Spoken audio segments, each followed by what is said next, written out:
har bir jamiyatda kishilarning o'zaro munosabatlarini to'g'ri yo'lga solish, insonlarni turli zarar va ko'ngilsizliklardan saqlash maqsadida yo'l qoidalari joriy qilingan. Ba'zi odamlar bor, ular aytishadiki, svetoforni chiroqlari odamlarni boshqaradi. Bu Qur'ondan yoki hadisdan olinmagan. Shuning uchun svetoforni biror bir taqiqlangan rangiga agar o'tilinadigan bo'lsa, qizil chiroqqa o'tilinadigan bo'lsa, bu gunoh bo'lmaydi degan so'zni aytishadi. Unday emas, birodarlar.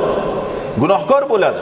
Alloh subhanahu va taolo Qur'oni Karimda marhamat qiladiki, astaizu billah, ya ayyuhallazina amanu ati'ulloh va ati'ur rasul va ulil amri minkum. Ey iymon keltirganlar, Allohga, uning rasuliga va o'zingizlarning ichingizlardan chiqqan ish egalariga, rahbarlariga itoat qilinglar.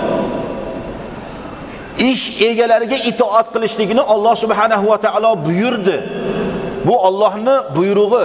Shunday ekan, tinchlik uchun o'rnatilgan tartiblarga, ayniqsa yo'l harakatlariga biz amal qilishligimiz albatta lozim bo'ladi.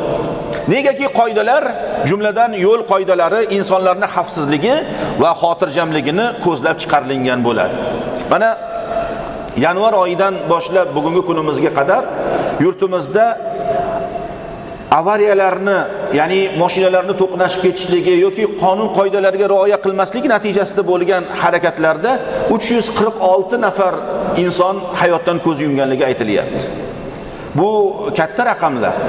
Agarda biz o'tgan yilgi statistik ma'lumotlarni keltiradigan bo'lsak, 2200 ga yaqin odamlar mana shu yo'l harakati qoidalariga rioya qilinmaslik natijasida olamdan o'tishdi. Inson qoidani buzdimi? Bo'ldi, xavf ortib boraveradi. Tezlik mashinada ortib boryaptimi?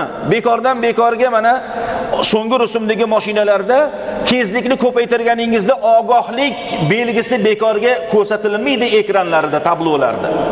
Bekordan bekor ko'rsatilmaydi. Ba'zi mashinalarda nogironlikni belgisi chiqib turar ekan.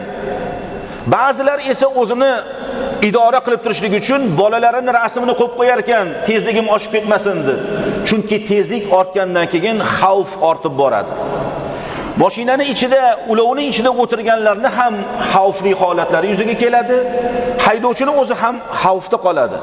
Shuning uchun qo'yilgan cheklovlar, ko'rsatilayotgan har bir qoidalarga rioya qilishlik har bir haydovchining vazifasi sanaladi.